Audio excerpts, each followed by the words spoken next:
En sonunda o da dayanamadı. Ben dedim çıkacağım. Dedim çık ceza yakalanırsan neyse verirsin dedim yani. Ne yapacağım? You need to mute everyone. Psikolojisi bozuluyor çünkü. Yani o sanırım altın bulak olmuştu yani.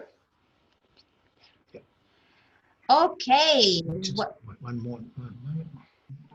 Just give everybody a chance to arrive. Yes. Yeah. Let's wait one more minute. Everyone will be here. Arrive and connected. Let everyone to turn on cameras. Keep chat Maybe open. Kay, as people are coming in, they could open chat and put where they're from, like which location. Excellent. Yes. Just get everyone to open chat, put it where you're from. Excellent. Let's start. Welcome to Art of Storytelling event, our first event for Global Storytellers group. I am Huraman Armstrong. For someone who never met me, some people call me Kay, and I'm founder of Global Storytellers. By the way, right now we're on Facebook Live. I will ask my Facebook friends to join us. If you missed my announcement about my first event, now it's your chance. You can still join us. So very soon I will present our amazing speaker, Gabrielle Dolan.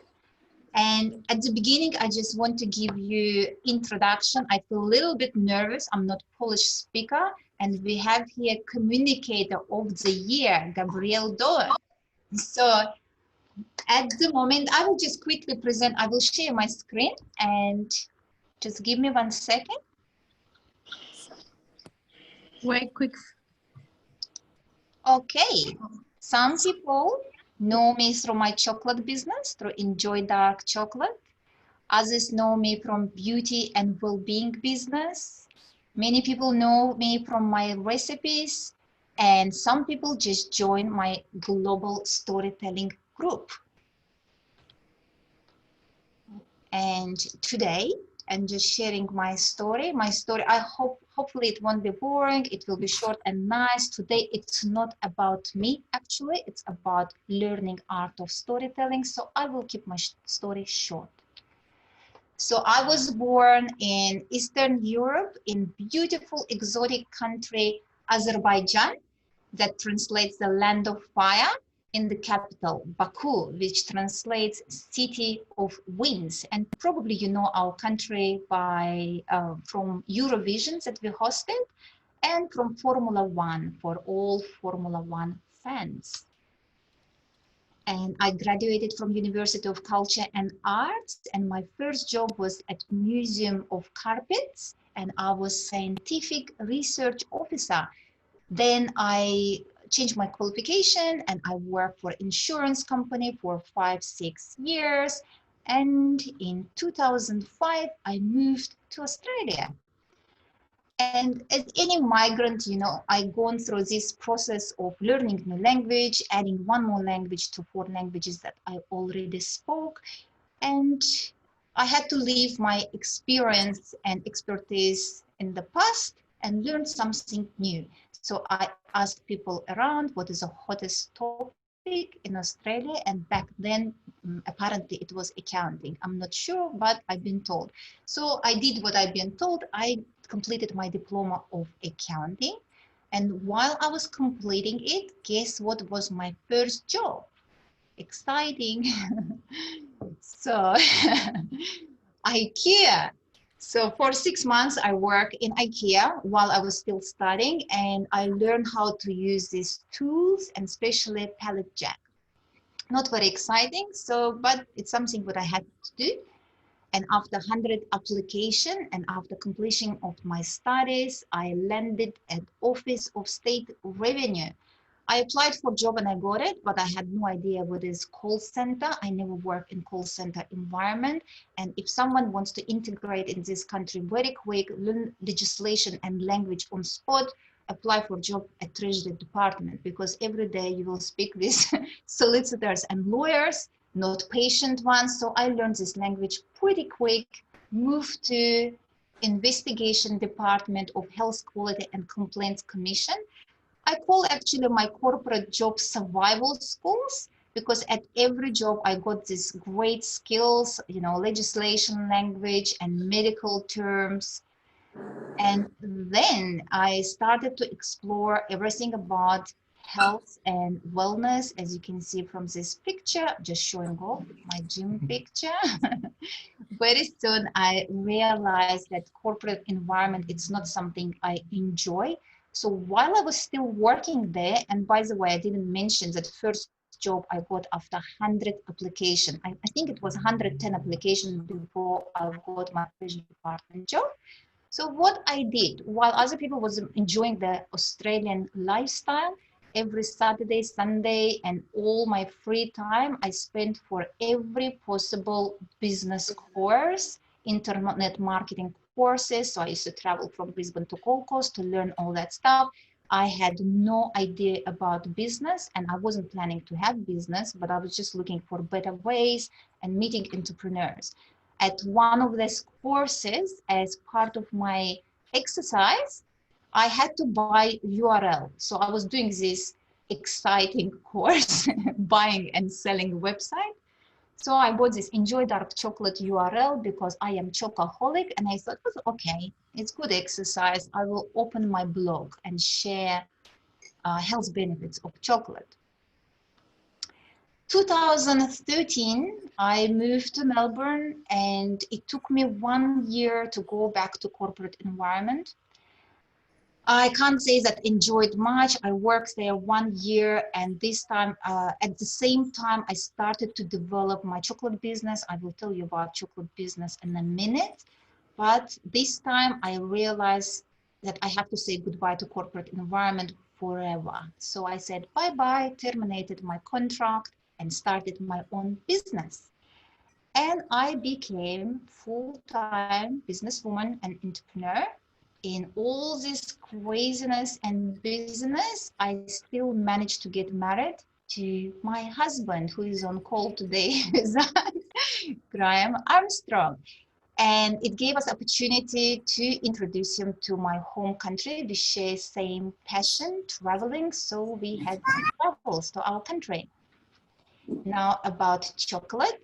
As you can see, anything what I do, I will share my full story at one of our next conversations, but now just short conversation. My chocolate business combines my two passions in marketing and healthy eating. So I started to make my own chocolates. But it wasn't just chocolates.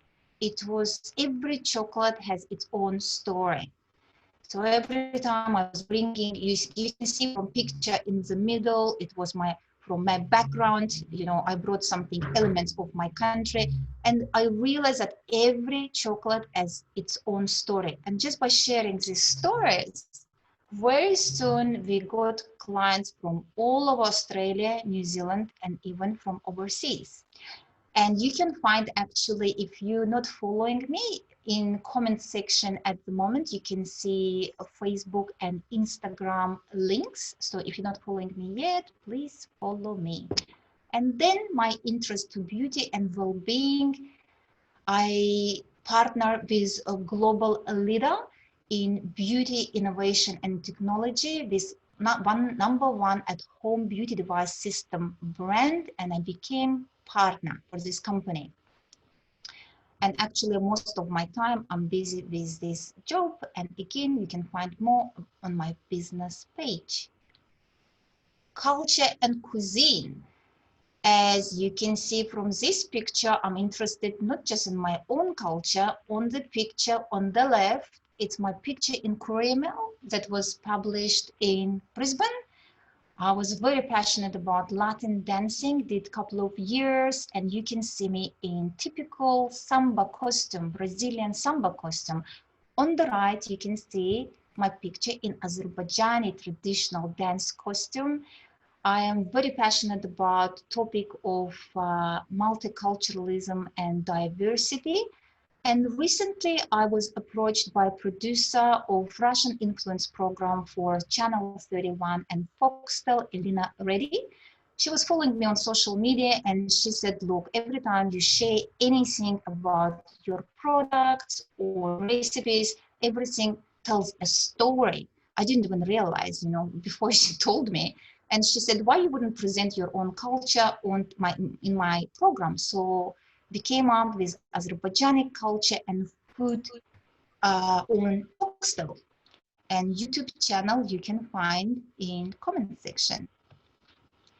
So why I'm telling you all these stories, it all led me to opening last month Global Storytellers community. What I realized very quick with all my this passion and interest, when people ask me what do you do, I still struggle to explain. You know, I have all these stories, but short answer I couldn't say. And I realized I actually surrounded by all these exciting people with exciting stories. And I said, why I wouldn't open this positive environment where we can share our stories and inspire each other and connect. And when I asked people, members of my group, to share their stories, half of people actually struggled. Some people can talk about passions, but other ones will just list their titles and roles like they was writing CV. So what I thought, we will do our first meet and greet event, and we will be learning the art of storytelling from Gabrielle Dolan. She's Australia's leading expert in business storytelling and communicator of the year. This is why I'm so nervous today presenting my story. And now back to Gabrielle. You don't have to be nervous. What an amazing journey you've had in career. You've had. I agree with someone who made the comment that's persistence, going for over 100 jobs and sticking with it. So, well done, you, Kay, and welcome everyone. This is going to be a conversation. It's not going to be a presentation. I'm here to talk about storytelling, but my take on storytelling is I predominantly work with business leaders, teaching them how to tell stories more effectively, and small businesses and entrepreneurs. But I could talk about storytelling for hours, but I want to make it as engaging and relevant and interesting for you as possible. So, well, I really encourage you to use the chat. I know a lot of people have already got it open and we're using it, but if you've got any questions at all, put them in there and I'll absolutely make sure I answer any question you have. So put them in there and we'll get them going. But yeah, I think Kay, we've got a few questions to kick us off while people are thinking about what we want to talk about. Is that correct? Can I ask first question? So how did you start in storytelling? Yeah, look, it's interesting. A lot of people think, was I in acting or drama or stuff like that? And no, I wasn't. I worked in corporate Australia all my life. I started as a trainee computer operator back in 1984 when computers weren't even really a big thing back then. But I started as a trainee computer operator, and I spent probably the first 10 years of my career in technology. So working on, big mainframe computers, computer operators, which don't even sort of really exist anymore. And then I progressively, at my role at NAB, I was at National Australia Bank for 15 years and progressively moved into training roles and then project management roles and change management roles. And it was probably in those last 3 or 4 years while at NAB, I was in a senior leadership position. So what I started to realize was that when you use stories, people sort of understood your message better. And as a leader, when you used personal stories, people became, connected with you on a more personal level than just a work level.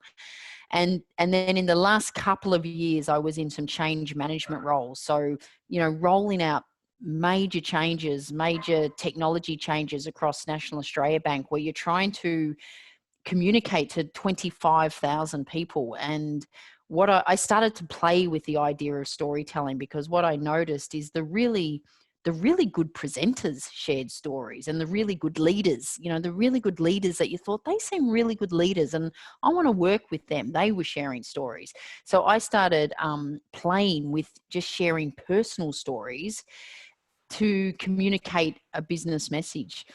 I still remember one of the first things I did. It was the end of a project. It was literally the last 6 months before I left NAB, and I had to go around and communicate the project we were working on. This had been a 2-year project, and one of the messages I wanted to communicate that this has been a long 2 years, and sort of talking about all the things we've developed.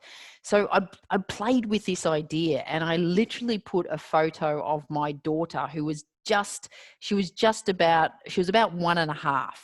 And I put a photo of her, and I started my presentation going, "This is my daughter, Alex. Isn't she cute?" And I was sort of talking about how cute she was, knowing people would be thinking, why the hell is she telling us about her daughter? And when it got to the point where I could see people being really confused, I said, "You're probably wondering why I'm sharing this image of my daughter is because when I started working on this project, I was 6 weeks pregnant with her." And it was like, people went, "Oh my God." And like, just that story and that impact like made my point. It's to the point now, I still actually catch up with people that I worked with on that project, and we're at that presentation, and they ask me how my daughter Alex is because they still remember that. And Alex is just about to turn 20. So that's how long ago that was. So that's how I started, thinking of this idea of storytelling. And then I left NAB about 15 years ago to teach people how to do it. We have here a question from Lori. How do you choose what story to talk about from our life? And do you start, it's gone up. Where is that? How do you, to and talk about you from your life? Or choose the story with the message you want to convey in mind?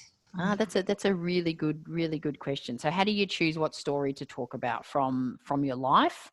And do you start or choose the story with the message you want in mind? Yeah. So sometimes you normally start with the message. So there's a couple of things I get people to do if you want to start thinking about how to use stories, like because this is about how you use all stories to communicate a business message. A bit of homework I get people to do on my workshops is, if you just get a blank piece of paper and just think about all the things that have happened in your life and just start to write it down, and whether you use a blank piece of paper or a spreadsheet or something, whatever you want. And just sit there with a while, and you'll do this really quickly initially, and you'll think of all the big things that have happened in your life, like, getting married or moving countries or getting your first job or getting sacked from your first job or breaking your leg or you're having kids or getting divorced, whatever it is. You'll think of the really big things. But if you think about this for long enough, you will start to think of these random things that have happened to you that you haven't thought about for years. And then you don't know why you've thought about it, but they're there. They're still in your memory bank, and they're there for a reason. So you've got potentially all these personal stories you could share. And when I say personal stories, I'm not talking about, they don't have to be big, deep aha moments or anything, but the stories you share. And then you go the message. So the message is, say if you want to communicate one of your company values or one of your own values, perhaps it's something along innovation. Then once you're really clear on what the message is, you go, well, how is this like something that's happened in my personal life? So how can I find something in my personal life that demonstrates that?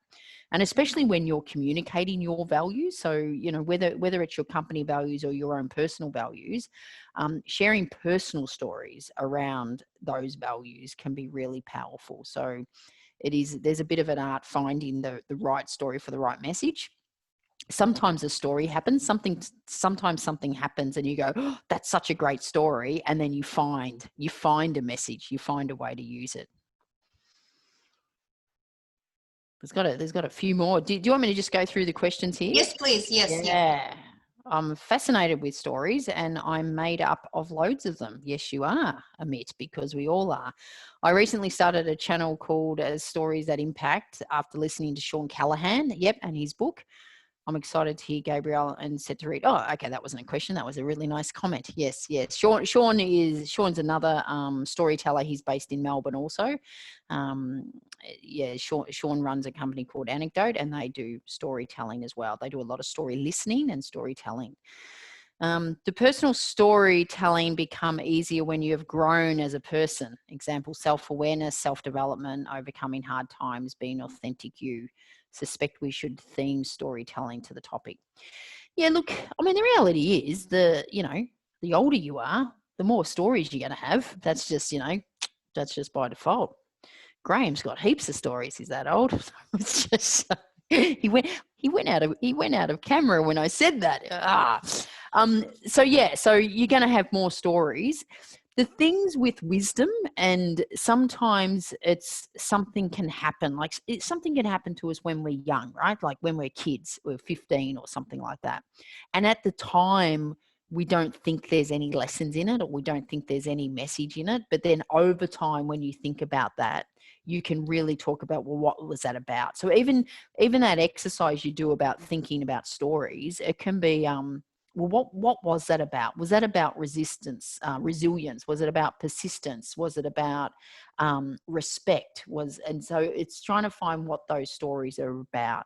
But you'd think you can certainly use more stories when you're more self-aware, and when you've gone, like if something really bad's happened to you, maybe in hindsight and years later, when you've healed from that, you'll more easily be able to tell that story, because you're going to pull out the learnings from it, as opposed to describing it as a process.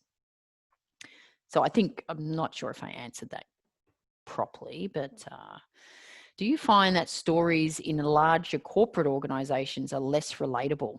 People relate to stories more for smaller audience.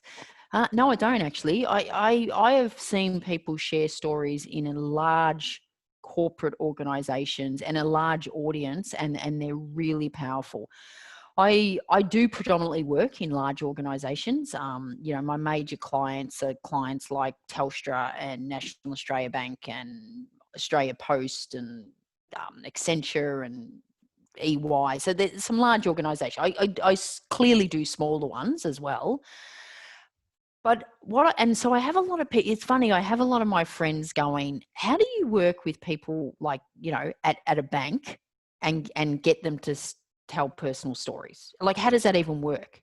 And well, because they're human, and they're good people trying to make a difference to their team, trying to do the right thing.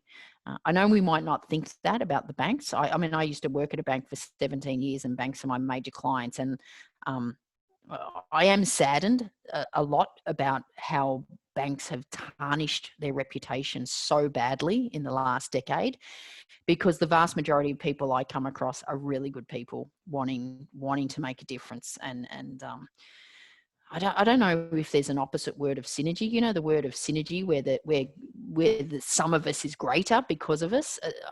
For some reason, the financial institutions are the opposite of that. There's some really, really good people in there, and they've managed to stuff things up really badly.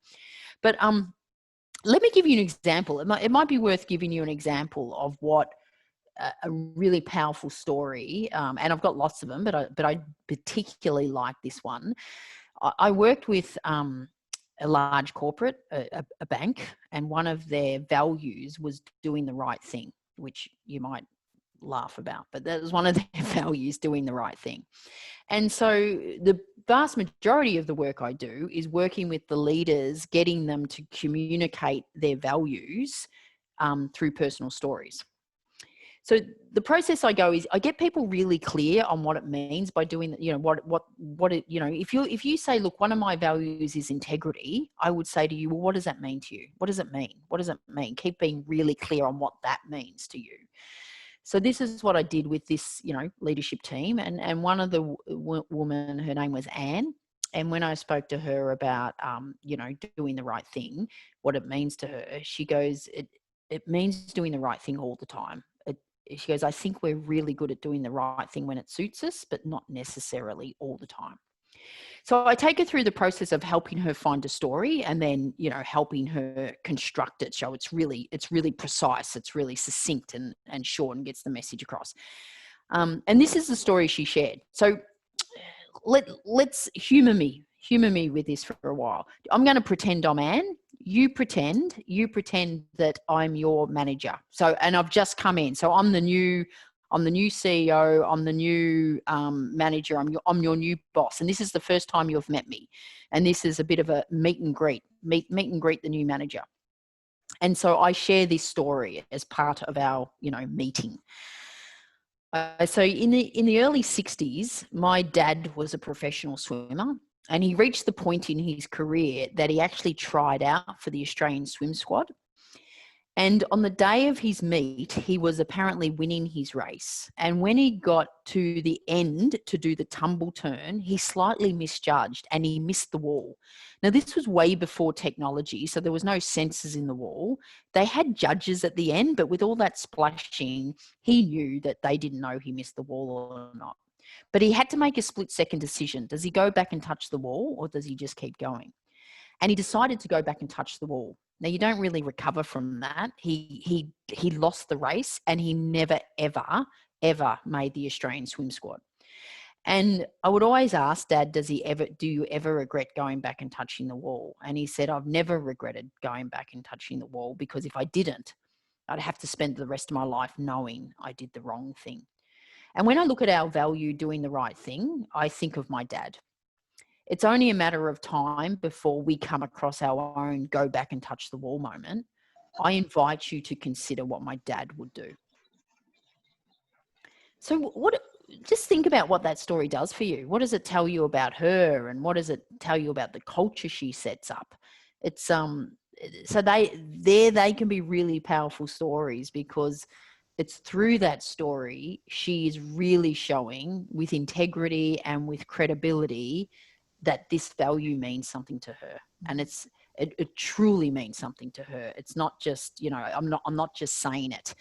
And also through that story, she sets up the context that, this is the standard I hold myself to.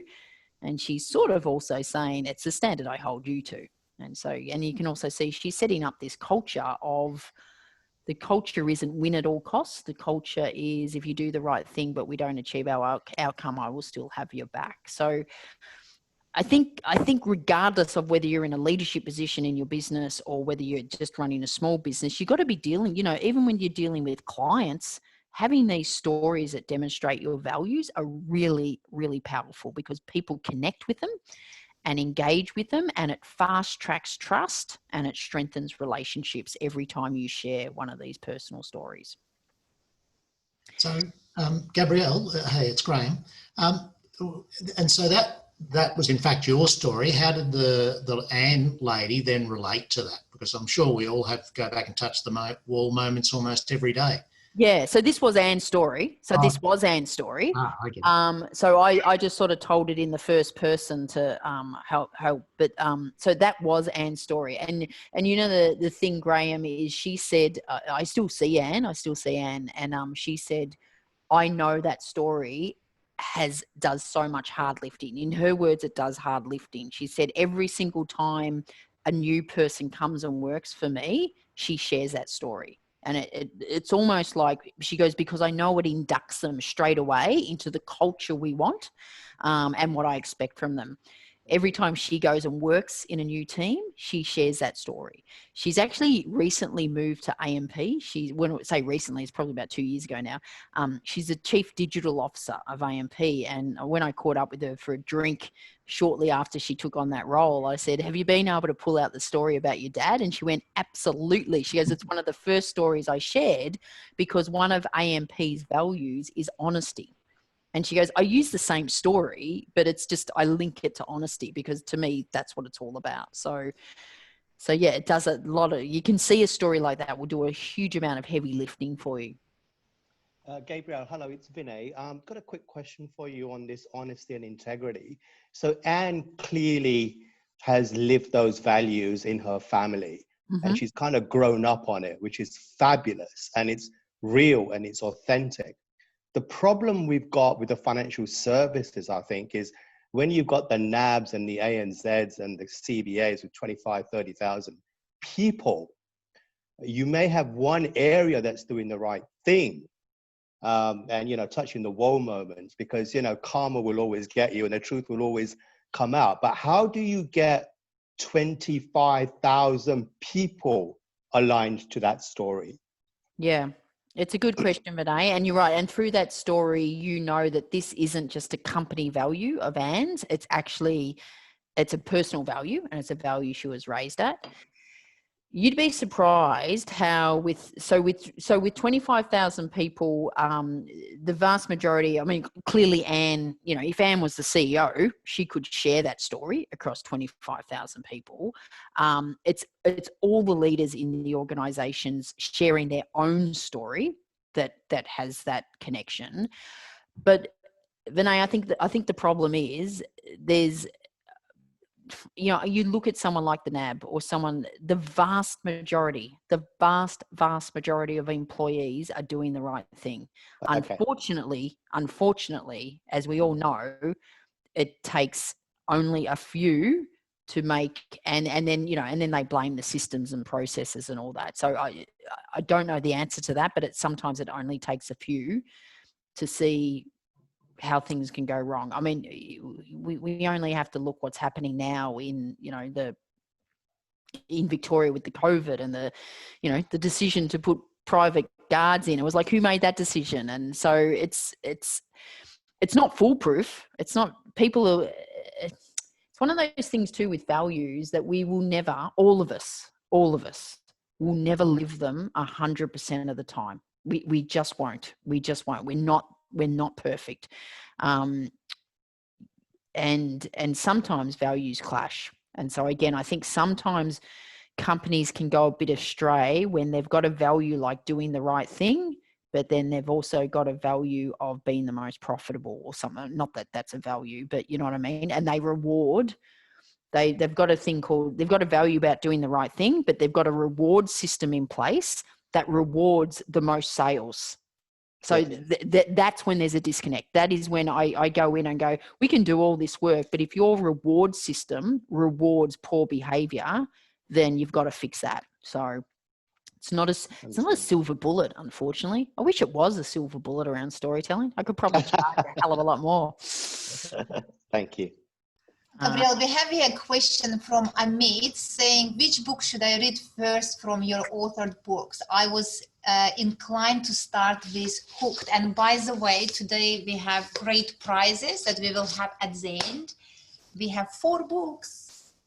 Yeah. So where to start? Where to start? Look, Hooked was my very first book I wrote, I don't know, 6-7 years ago. You know, when you write stuff, when you look at stuff you wrote years ago, you look at it and go, oh God, that was, I wouldn't have written it like that. So I think if you want story, so Hooked is good. They're all good. It's like your children. They're all good, but you have favorites. You don't tell them that, but you have favorites, you know. When parents go, I don't have favorites, I go, that's a lie. That's a lie. So, I think if you're interested in stories and only storytelling, I would go Stories for Work. I think that's Kay can testify that is a good read. It's a quick read. It's a whole heap of examples of stories that can use, and it actually helps you think about where you could start to share stories. So I would go that. I'd also go, if you want to go to my website, and I think Steph's put the link in there, you can access, I've got a 7-day storytelling starter kit. Literally, you'll get an email from me once a day for 7 days with a really short video in it that will help you get started on this, to help you start thinking. It's sort of literally what it is. It's a bit of a starter kit for storytelling. So, you know, and that's free. That's a free resource. So I'd do that. And this book, I think, is probably where I'd start. And bullet points kill. I love that, because I started first with that, and I remember some key points that you said about, you know, about housekeeping. Very often we go to events and, you know, first half an hour, where's toilet, where's kitchen, all that stuff. It just completely kills the event itself. Or when you said, when people, you know, just put all these bullet points, I loved it. It was very short read, and I think everyone should read. So what is that? It's called Bullet Points Kill, and Other Deadly Presentation Traps. I loved it. I think, so Kay loved that book, and the only thing she got out is don't start your presentation with telling people where the toilets are. It's just like, And you we know when figure people you do. know better than we do anyway. So Yeah. Yeah, and it's like people do this stuff by default. It was like, oh, I just need, the exits are here, and I was like, and the toilets are here. I reckon people can find the toilets without you as the presenter having to tell them. So whenever I present and someone says, "Will you do housekeeping?" I'm not doing. I'm not starting my presentation with your boring stuff. You do it. So, I mean, even if you have to do it, people go, oh, we have to by law. I was like, whatever.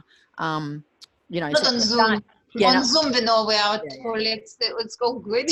yeah. Or start your presentation with the story. So one of the things, presentation, highly recommend you start your presentation with the story and do that and get people engaged. And then you might go, oh, by the way, if anyone needs to know where the fire exit is, it's there. Whatever. So bullet points kills is a little ebook. It's a really tiny ebook, and I'm just setting this up because it probably only takes about half an hour to read. And my concept is it'll take the time to, as you have a cup of coffee, you can read it over a cup of coffee. So I've actually priced it as a cup of coffee. So it's on, it's on Amazon and Kindle and all the others. And I think it's like, depending on what site, it's about $3 or $4. But Yeah. I actually wrote it about 2 years ago, and I've just updated it. I updated it a few months ago to include a section on how to present virtually, because there's a very big difference when you're presenting virtually. I've seen some average presenters be very, very bad when they're presenting virtually, and I've seen some brilliant presenters that are normally brilliant go to very, very bad when they present virtually. So there's some stuff in there. It's some good tips, just like looking at the camera for a start and having the camera at eye length when you present. I'm just shaking mine. Everyone just stood up then. You don't have to worry about that. You're not presenting, but if you're presenting, people present like this. I was like, no, don't do that. Don't do that. It actually leads to our next question. Lori sent me a question. I don't know why it's through Facebook. She's here, but she sent me a question. She's asked me to ask you how remote working affected storytelling. How did what working? Remote working now during lockdown, how it's affected storytelling. So some things happened with lockdown. My business is international speaking and training and running training. So it'd be fair to say it was around about 16th of March and everything just stopped. Like literally I had my full diary and it just was wiped. There was nothing happening. And then what started to happen even like a couple of months later, people realized a few things, that when we're remote learning, when we're remote working, when we have lost that physical connection, what we actually need more than ever is human connection. So there's a couple of things. I am now, since that time where my work just stopped overnight, I'm probably as busy as I've ever been. And it's for a few reasons. People have realized we are not going back to any form of face-to-face training anytime soon. We're not going back to work the way we did it anytime soon. So face-to-face in house training, big conferences are not going to happen. I don't think they're going to happen for another 2 years. So everyone's going, okay, so we still need to do training and we'll do it virtually. So that's happening. The other thing is what I said is they're realizing that storytelling is a powerful way to create that connection, and why we're distanced, why we're physically distanced, storytelling can be really powerful. The other thing where storytelling works really well, because when you start to tell a personal story, like a really short, sharp one and engaging one, you get people's attention. So you actually get people's attention.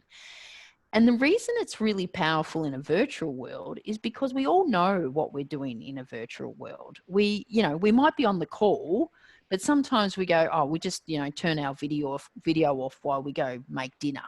And, we've got the cat crawling across the keyboard, or the dog scratching at our, leg to feed them, or the kids coming in with homework. So there's a huge amount of distractions in the virtual world.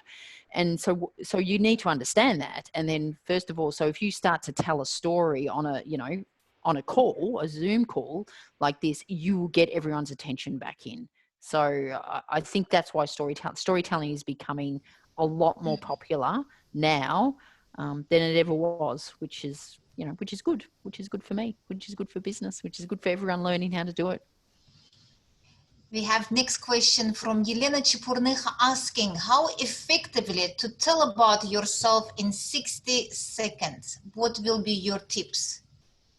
Yeah, so you probably don't need to go 60 seconds, but I'd be thinking of how you go 1 to 2 minutes. And the point is, you can't do your life story in 60 seconds. So I think one of the mistakes people make is, especially when they're talking about story, they go, well, what's your story? Like, you don't have just one story. You don't have just one story. So you could have a really short story about perhaps your history, but you know, your story about your history, you don't want to be going, you don't want it to sound like your resume. That's what you don't want it to sound like. If you're running your own company, for example, I would say you need a story around why you started. So why did you start the company? And it's not, you know, whether it's your founder story or creation story, why are you passionate about this? So I'd have a story about that. Now that might go for 60 seconds, 1 or 2 minutes. I would also have a story around all your values. So what are your values that, you know, that are important to you? I would have stories around that. I would think of having stories that are about perhaps what have been the challenges in your business. So where have all the challenges been, and have stories around that and what you did. You could have stories about your customers, how you've helped your customers, but again, focus on the value you've added to them as opposed to any products or benefits.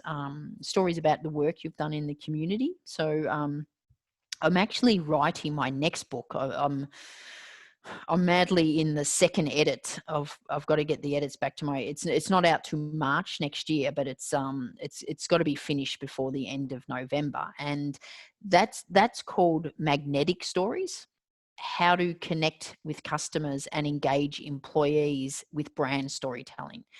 And the concept of that is the different types of stories you need to do that. It is not just one story. It's not one story, and it's not one founder story. So I talk about, you need a creation story, why you started, a culture story, and the culture stories are your values. So even as an individual, it's the values you have. But if it's a company, what are the values, which is your culture? Challenge stories. So, you know, challenges you've faced and how you've dealt with that. Okay, I'm going to... Yep, someone's not on mute. Customer stories. So how you've helped your customers, and then community stories. So I almost look at the 5 C's of those: the creation, culture, customer, challenge, and community. I could have thrown a COVID story in there too, but I don't want everything to be about COVID. But it's interesting, all the examples I'm getting from the book. A lot of the challenges are around COVID. So you know, just some cool stories like Archie Rose, the gin distillery, within 3 days switched their entire production of gin to making hand sanitizers, because Archie Rose have a bar, and they knew if they didn't do something, the 15 staff they had working on their bar would lose their job. Within 3 days, they got all the regulations done. They created a label. They got bottles. They did printing, and they had within 3 days produced, I think, 7,500 bottles of hand sanitizer. And hearing those stories, like, wow, that's amazing. And so then it's how you proactively then share them is the key to that. So it's being aware of how powerful these stories can be. And Gabrielle, we have a question here from Yelena Ponomareva asking, do you have any advice for someone who is very shy, how to come out with her story? Shy people. So you know what I find? I actually find that once you prepare your story and you do it in a way that's quite humble, introverts can readily share their story. What we don't want to do is, sometimes people who share their stories, it's all about bragging. It's all about how great am I? And then a lot of people go, I don't want to do that. It was like, well, don't do that.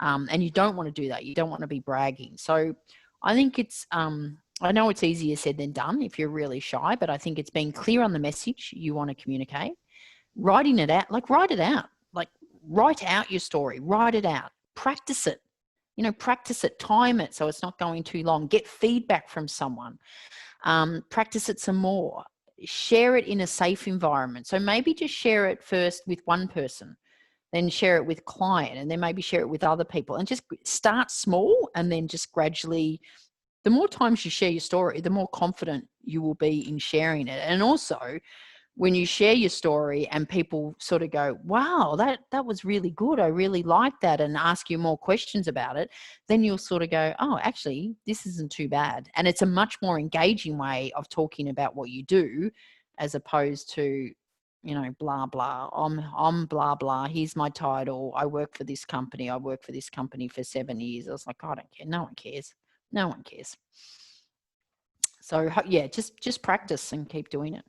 And I just wanted to share very shortly, Gabrielle, I had interesting thing happening to me, because I'm most terrified of public speaking. It's just worst thing for me. Well, I think was. Now I'm moving a little bit. And we have one lady on call, that Yelena Ponomaryova. And she just pushed me on. She said that in 2 days, I have to go on stage in front of 300 people in Brisbane. And for me, it's like a death. That's it. So I couldn't sleep that 2 days. And just before that day, I saw one of business coaches in Brisbane, and I said, I'm just terrified. Like, I don't know how I will do it.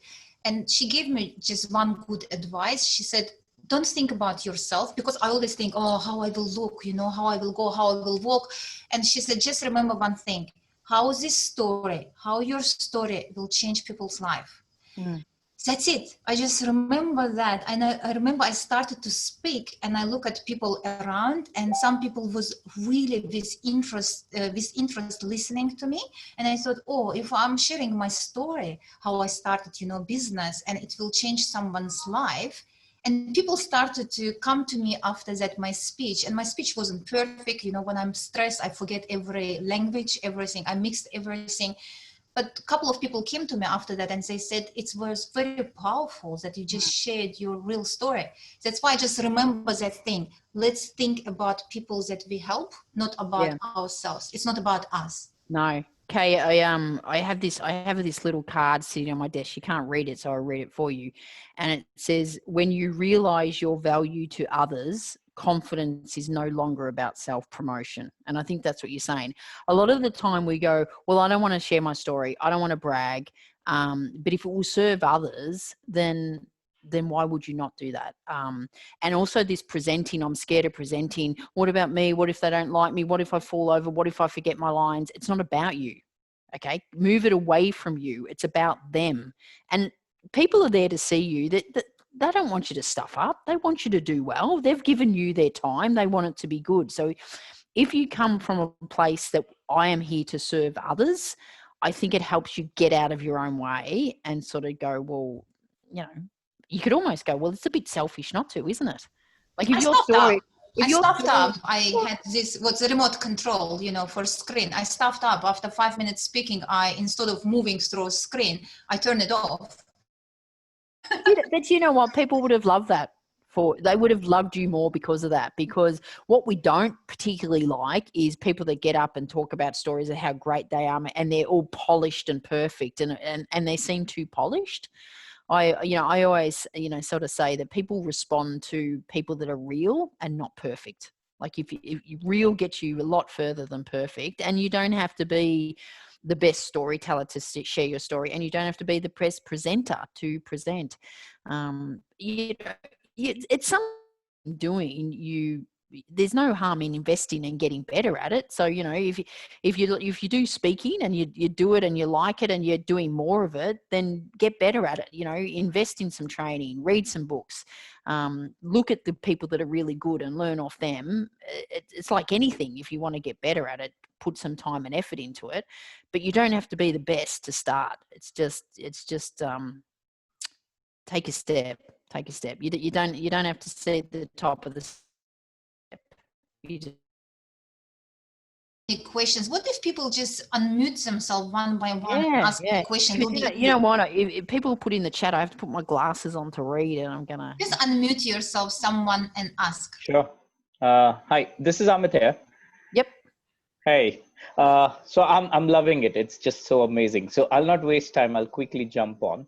So I'm an IT project manager by profession. But, for the love of stories that I have, I'm just trying to think of pivoting my career towards that direction. So I just wanted to know where is a good place to start? What is a good place to start to do that? It's funny, Mitt. It was like that's where I was 15 years ago, working in IT and change management. So, well, I'll say 20 years ago I was there. And so what I did while I was still at National Australia Bank is I just started experimenting with stories. So, I started using stories more and more in my role as a leader. I started using stories more and more in my role as a project manager and as a change manager. I read every book I could find on storytelling, which at that time was not a lot. There was Steve Denning's Guide to Storytelling. He was an ex-CEO for World Bank, so he was good. There was a book from Annette Simmons from the UK. So there was a couple of books, and I just started reading as much as I could on storytelling. You're going to find heaps of books on storytelling now. You know, there was 2 when I started. There'd be like 2,000 now on storytelling. So to me, then it's finding your own niche about what storytelling means to you, because the style that I teach in storytelling, people are going to teach different stuff. Storytelling's a big thing. You might specialize in IT. So there's people in IT need help on how to communicate more effectively.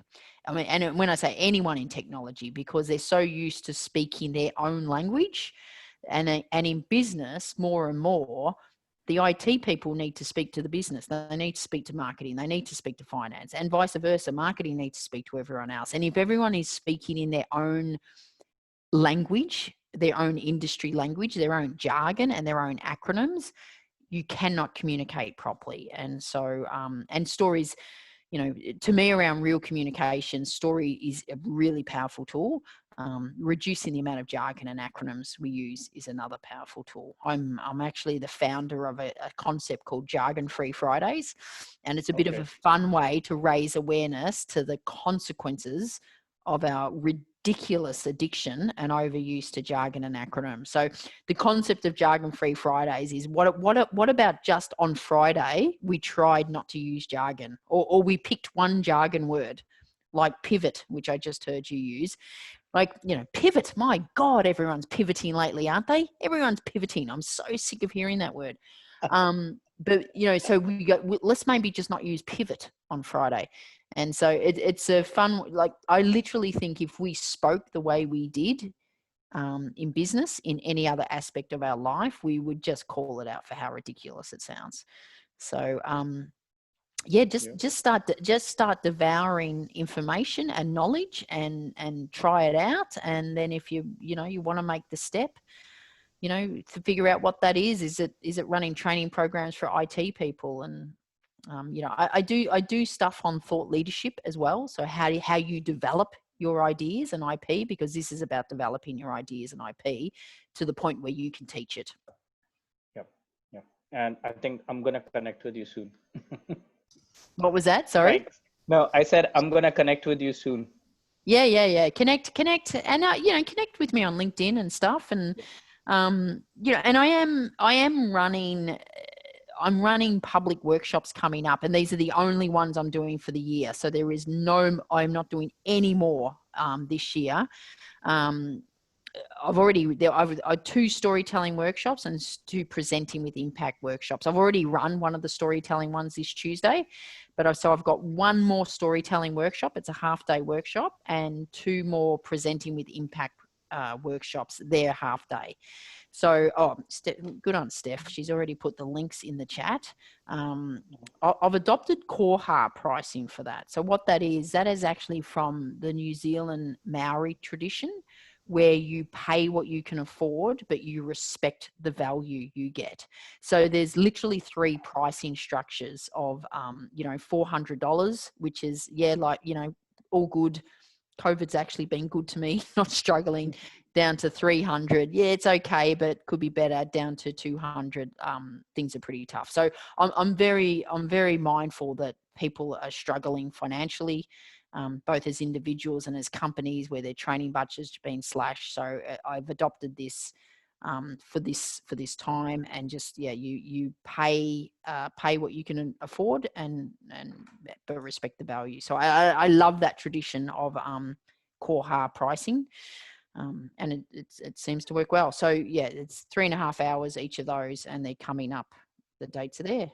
30th of Great. September. I'm going to send everyone email, all participants, with all these dates and information, because actually I got a couple of questions through my personal messenger asking, you know, when you're running your workshops, because people interested in your workshops. Yeah. Okay, cool. Now I'm conscious on chat that the questions have probably moved off. So again, if you had a question that I haven't seen and they're gone, I could get them back, but just unmute yourself and ask away, I think, is probably the best way to do it. Hello. Hello. Hi, Gabrielle. Hi, Hannah. I really enjoy all these chats, and thank you, Herman, for inviting me. That's pretty interesting, different. I've got a question. So I've started clothing brand a couple of years ago. Now I'm relaunching it, and I have no problem communicating when I'm in person. But since now we've got COVID and all the social media is developing and all the shops going to be online. So I've got a story for my business and how I've created it and what my values are. But I also find that I have stories for each of the collections that I create. Like I make shirts and pants, but then I kind of put a story for what it's about and what it meant to feel like. And I find often when I want to write about it, because I'm putting all the concept together now, I find that I get lost, because I go from the structural explanation of how I've started it, what my values are, to something totally, it's not really spiritual, but it's, you know, how would shirt talk to you? What you meant to feel like about it? So how do you find that consistency? Because, and does the message that about your business need to be taken through all the time? Yeah. So again, treat them as individual stories. So how your business started is one story. That's one story. And that, like, if you look at the typical structure of a website, that would be, you know, the about me or our story. Well, that's what I have there. Yeah. So you got that. I love the fact that there's a backstory behind every piece of item. So I would literally be saying, you know, this bit of clothing, and go and just tell the story. I was inspired by this when I went blah, blah, blah. And, you know, but talk more about the story as opposed to the product. And, you know, you'd bring in the, you know, the material sourced from, and the reason I loved it was because it reminds me of whatever. So you just make up the story. One of the very, very cool companies that I came across when I was writing the book. And it's funny, it's a restaurant in Florida in the US. And the reason it came to my attention, because one of my mates who lives in Florida went to the restaurant, and she took a photo of their menu, and she's going, Rel, you've got to put this in their book. They have stories on their menu. So on their menu for every dish, it's just a really little one, but it was almost like how it was inspired. It was like our grandmother. This is like, it's 5th generation restaurant. It's the oldest restaurant in Florida. And it's just like, you know, our great grandmother used to make this for us and blah, blah, blah. And it would just be little stories. And then I got onto their website. They have a wine list that is about 200 pages long, and got stories behind the wine list. And so it's called Columbia Restaurant in Florida. Google it up. Yeah. If you read their timeline about their history, I swear to God, it's like a Netflix movie. Like you want to keep reading it. So look at that and take inspiration from that, because they've even got, and look at their Facebook page. So their Facebook page is really cool, where they will just you know, they've got like a big chandelier in one of the restaurants. They own like about 5 restaurants, and there's a story behind the chandelier. There's the tables. There's stories behind the tables. Like, you know, the owner first met his wife there, and he never sits at that table with anyone. It's like a Louis Vuitton that names each bag after his wife or girlfriend. Yeah, exactly. So that's gold for stories. But literally, just go through every piece. I'm going to share the story. Well, I've got a little note that is coming with the shirt. It's like shirt telling a little story about what it would mean to you. Yeah. Because I've got a bit different perspective on fashion, in the sense that it's not a materialistic perspective purely as this is how much I'm going to pay to buy a shirt, but rather how I want to feel and how do I value myself to put something nice on. Yeah. And yeah, so I have like communication between the item and the customer, and which will be represented in the small little, like a letter from a shirt to a client. Yeah, cool. So the message here, and the message here for everyone in this, is the story creates a connection. You know, your story of why it founded will create a connection to you. The story about your values will create a connection to you. Your story about a product or a service you sell will create a connection to that. So, yeah, I've had some amazing fun meeting some amazing people and interviewing people from all around the world for my book, and just being blown away about what some people are doing, some really cool stuff with stories. Thank you for that. Pleasure. And share it, and share them all on, you know, social media. Like, just share the story on social media. Okay, awesome. Thank you. I just wanted to do this prize draw. We will continue, but we're doing this wheel, lucky wheel. Like, we will choose random. I will share screen, and we put all names of participants. We had 37 participants. We put, thank you, Steph. And we will share now screen. Just stay tuned. So we're doing like a roulette wheel, are we? Yes. Yeah. So here we go. Can you see it? Wow, that is impressive. How do you do that? I will send you a link how we do it. So the winner, Vinay. First winner, Vinay. And we're doing one more time? Yeah, do it one more time. That was fun. Yeah. And Vinay, was Vinay the one that said, what book should I?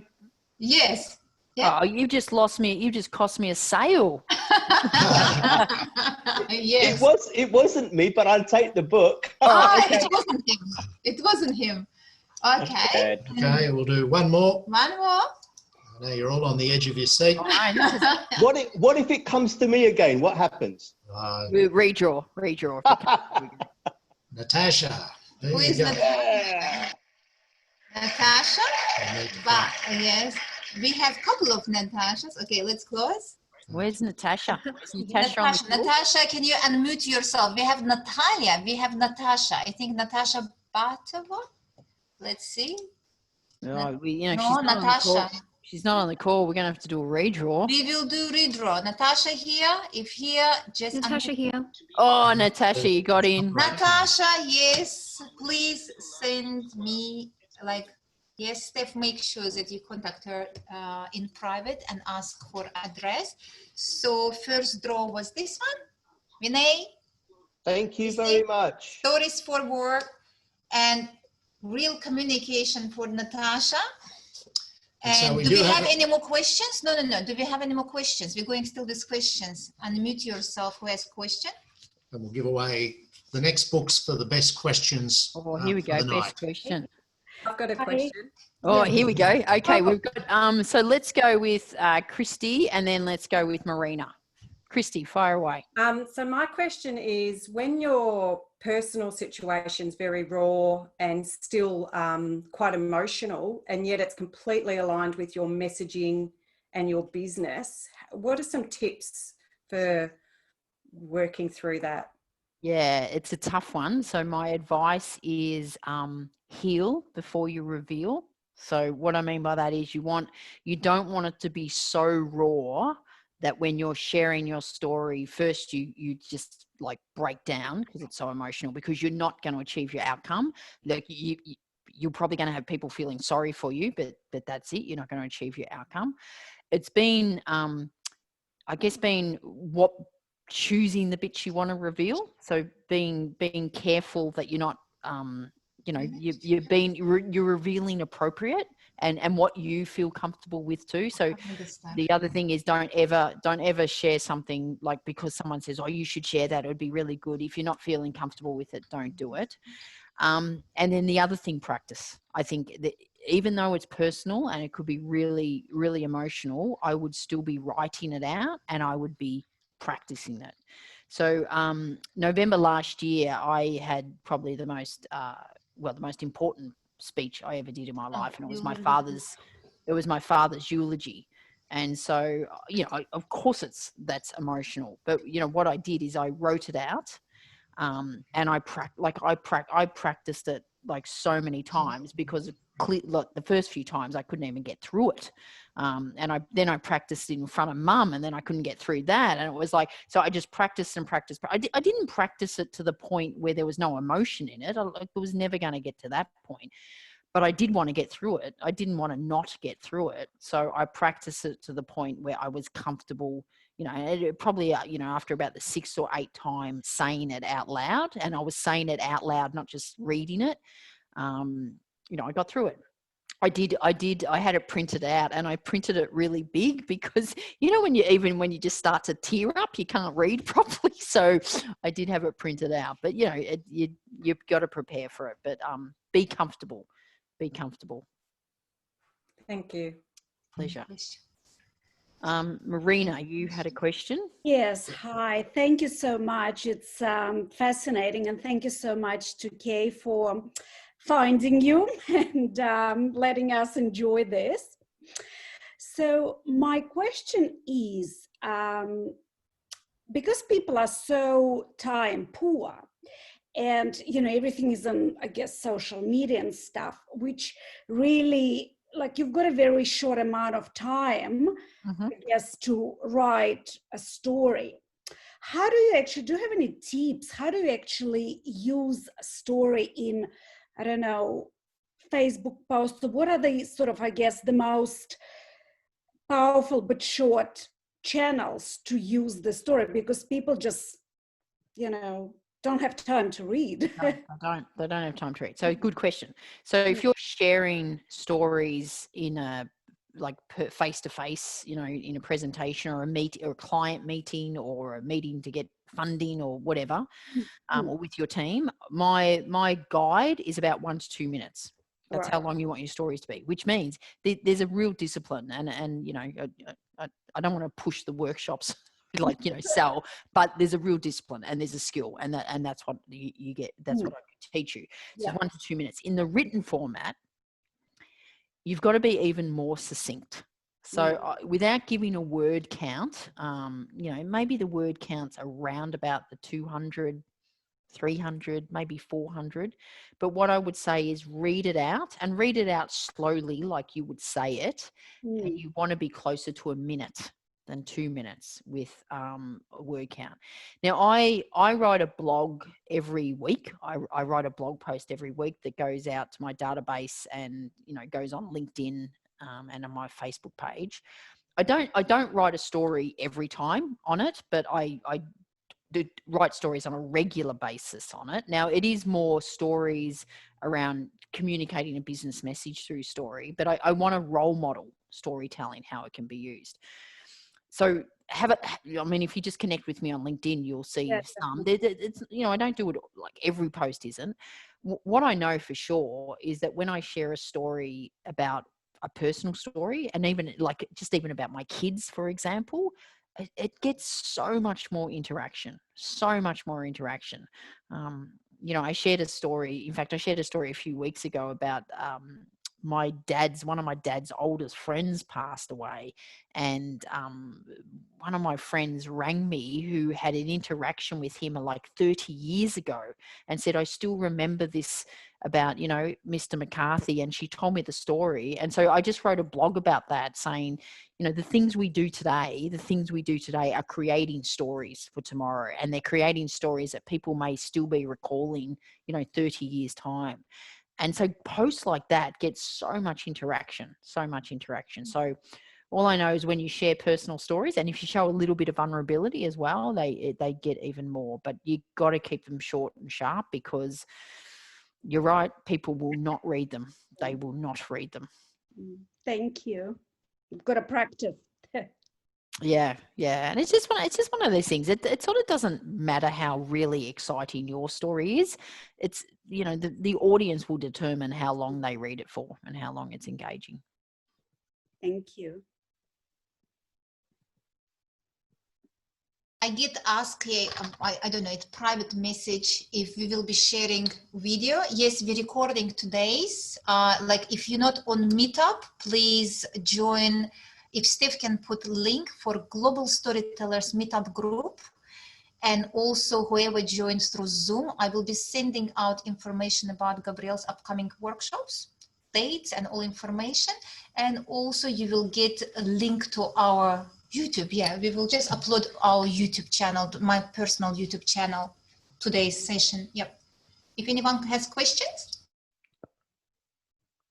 Did someone put their hand up over there? Yeah, Caitlin. No chocolates yet. No. Caitlin, you're very polite putting your hand up. Go for it. There we go. Wonderful. Thank you so much, Gabrielle, and Kay for the story, and Graham for chipping in every now and then. Wonderful. All right. So I absolutely love stories. In fact, I have done 2 degrees centered upon stories, university degrees. So my Bachelor of Arts, majoring in anthropology and ancient history, all about stories. Context is the middle name of that degree. And then my master's degree is in arts management. So that is all about the stories we say in the workplace and tying in particular themes. So my question is this. You need to write a book. You need to write 2 books on that. Well, just you wait. Just you wait. But indeed. So my question is this. I absolutely love words. From when I was little, my dad actually made me start to buy my own books from the time I was 8. I was reading so much and so often and finishing these books so quickly that he made me buy my own books. Now, I wasn't earning any money at the time. So what did I learn to do? I went to the library. So I got my books from the library. Anyway, my question is this. So I am a big fan of words. I think tone in language to connect to audiences is very important.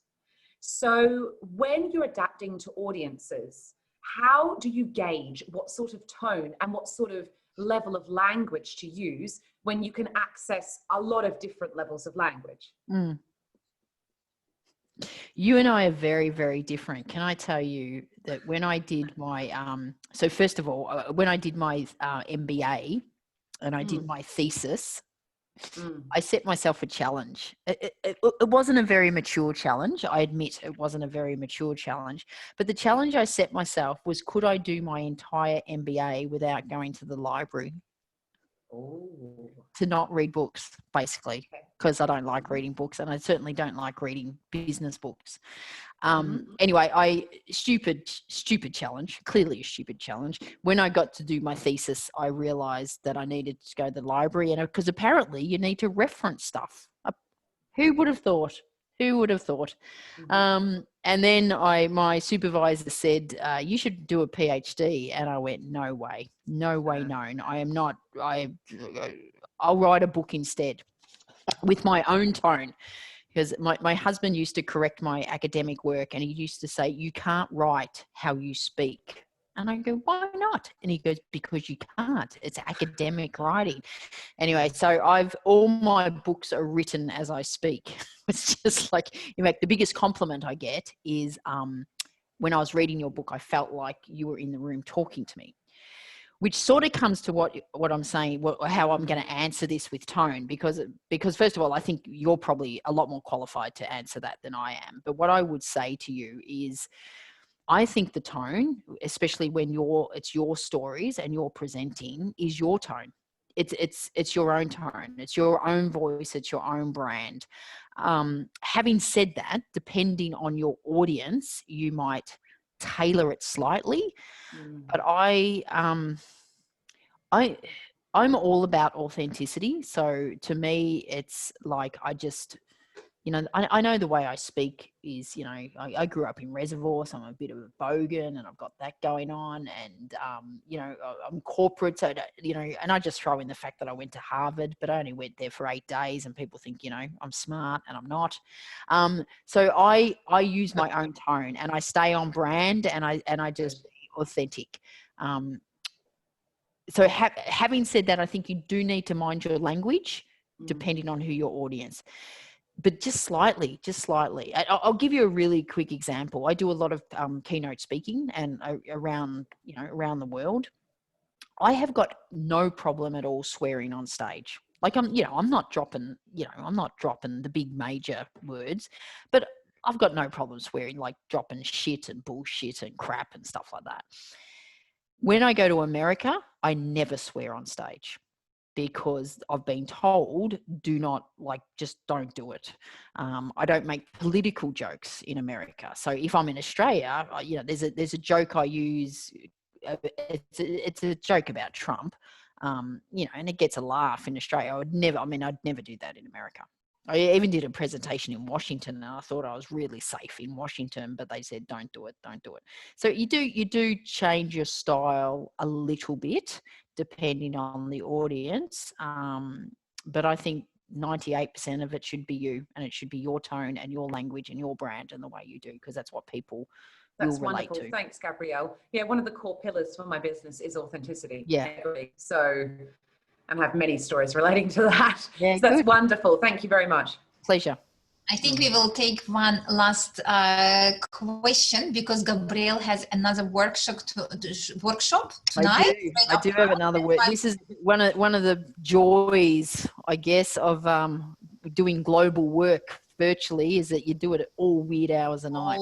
So Gabrielle, I will ask you to choose 2 other winners. So that 2 books I will send personally, and this one I will send by post too, but you will be choosing winners. We will take our last question. And you question? Winners. Okay, who's the last question? Last question.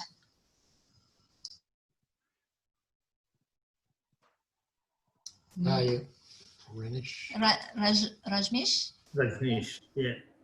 I was having a question because I run a little bit of an entrepreneurship, and sometimes to attract a partner, talking to them particularly, there is a context and a content, and I get mixed up in where sometimes you just want to be kind of really fast and throw away your content without putting a lot of context. So I'm thinking storytelling would be a really good way of kind of creating that context so that the person who's getting the content would be more receptive. And that's what I wanted to ask a question. So when I have this story, would that be more personal, or can I draw it from outside? And what would be the mix of it? Like, should I just use my story most of the time, or can I draw from somebody else's? Who are you talking to? Talking to anyone who is right now not partnering with me. So let's say if I'm kind of expanding an organization international. Okay, great. Not like you're trying to pick up a partner at the bar type thing. No, okay. Just challenge you. Leave that to the experts, Rachel. Yeah.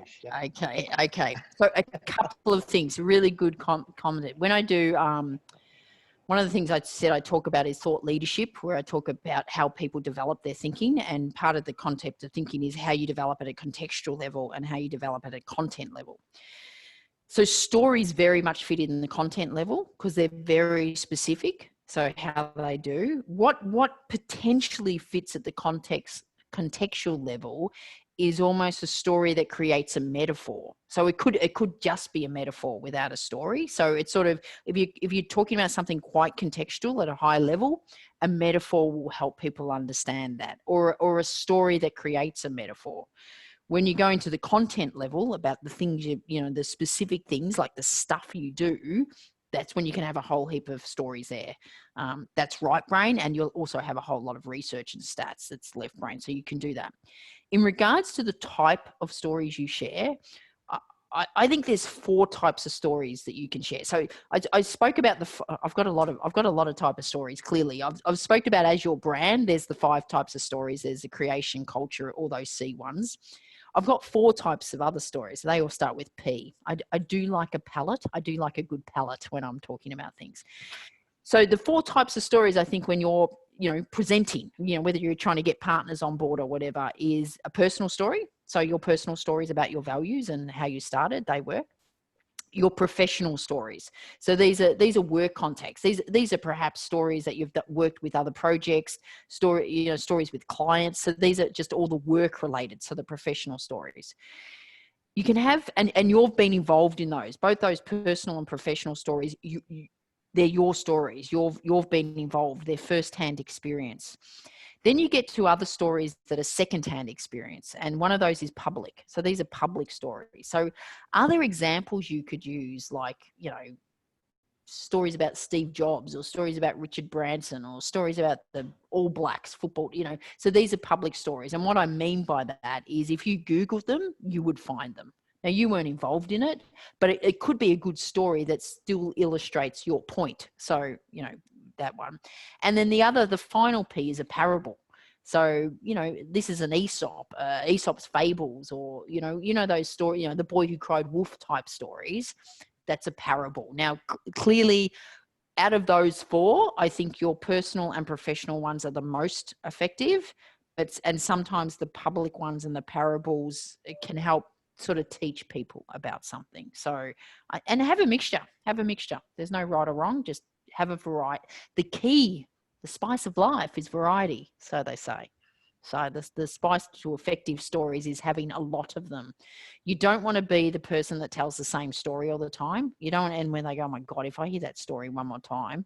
Or you don't want to be the person that tells the same stories about the same things. Like if I hear one more story about their kids, or if I hear one more story about, the marathon they did, you got to have a variety of stories. No, thanks very much. Those 4 P's. If I didn't ask the question, I couldn't get it. So that was. There you go. If you don't ask, the answer is always no. That's really worth the question. Thank you. And the winners are? Oh, we're done with all the questions? Yeah, we'll wrap it up there. Because you have to go to the next workshop. We do. Okay, so why don't Ranesh, you just ask the last question so you can get a copy.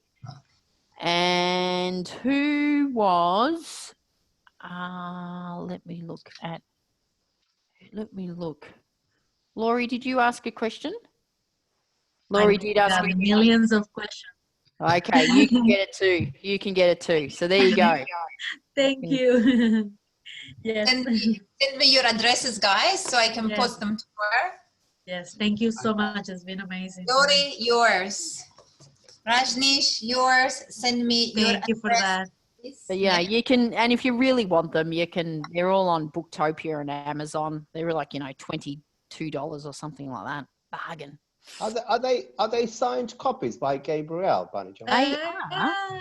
They are. Yes. Signed copy. Once I was doing a book signing, and I said sometimes I sign them, and sometimes people want it signed out, to John, and they want it signed out. And I said to this woman, I go, do you want it signed specifically to you? And she went, no, just sign it, because if you sign it specifically to me, they're not worth as much on eBay. I didn't know whether to be offended or not. I was like, oh, okay. It was like... That's a good entrepreneurial mind. Yeah, probably. But it was like, okay, all right. Clearly, you just want to sell it on eBay. This one's really signed. If not, I could fake it, but no, it's signed. All right, folks. Look, Gabrielle, thank you very much. That was fantastic. Really appreciate you giving your time so especially generously. Being so busy. I knew that you're running so many workshops, and on such a short notice, you agreed. When I approached you, thank you so much. Yeah, and we thank Kay for finding me, but it was Graham who found me. So Graham and I did some work together a couple of years ago when he was at. Graham suggested, but he said you need to contact her yourself. Find your way. I said, okay, I will go and read her ebook, and I will connect myself. No need. I will not use you. So I did myself like a big girl. Now, there's been a lot of links in the chat. We'll do a summary email out to everybody. So just make sure that you're registered in the various groups. And yeah, that'll have all of Gabrielle's details, the books, the workshops, etc., and all the links in terms of Kay's. I'm attending connections. workshop, by the way. I'm attending your workshop. Good. Definitely. Okay. Yes. So thanks everybody for attending, and we'll send out an update. In that update will also be some great news about our next speaker. Yep. So we've got a whole bunch of people lined up. It's all So very stay exciting. tuned. If you're not on Meetup, join Meetup, because I send a lot of information about events through Meetup. So stay tuned. Okay. About Steph, he was going to send a survey. Yes, link, Steph. Yep. Are you able to send? We will send it later. No, don't worry, guys. Everything is good. We're not holding you anymore. I took plenty of photos. I will share. Thank you so much, and enjoy your night. Stay safe, everyone. Bye. Thank See you you. later. Bye. Thank you. Bye.